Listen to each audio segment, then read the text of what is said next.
Depuis 70 ans, cette coupe qui fait rêver les amateurs de football du monde entier est donc aujourd'hui menacée. La Champions League pourrait être supplantée par la Super League, un championnat européen de 20 équipes, 15 clubs permanents, plus 5 invités désignés en fonction de leurs résultats dans leurs championnats nationaux.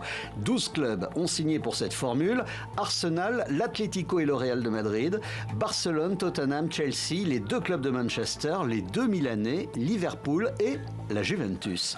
C'est d'ailleurs lui, le patron de la Juventus, qui est à l'origine de cette Super League. Il y a 2 ans déjà, voici ce qu'il disait. Nous supportons les risques financiers de toute l'organisation. C'est pourquoi nous voulons que nos exigences soient entendues. Autrement dit, plus d'argent. Aujourd'hui, les gros clubs perçoivent du championnat européen 90 millions d'euros.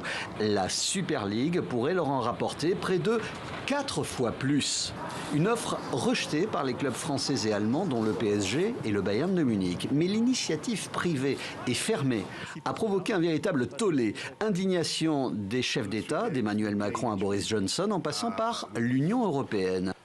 Nous devons défendre un modèle européen de sport fondé sur des valeurs, sur la diversité et l'inclusion. Il n'est pas question de le réserver aux quelques clubs riches et puissants qui veulent rompre les liens avec tout ce que les associations représentent. Les patrons de l'UEFA, à la tête de l'actuel championnat d'Europe, sont réunis dans cet hôtel de Montreux pour tenter de trouver la parade. Elle consisterait à exclure de son organisation les clubs ainsi que les joueurs engagés dans cette Super League. Conséquence, Antoine Griezmann, attaquant de Barcelone, ne pourrait plus porter le maillot de l'équipe de France.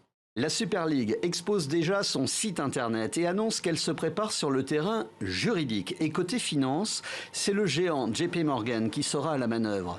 Le montant de l'accord entre la banque et les clubs de cette ligue se chiffrerait entre 4 et 6 milliards d'euros.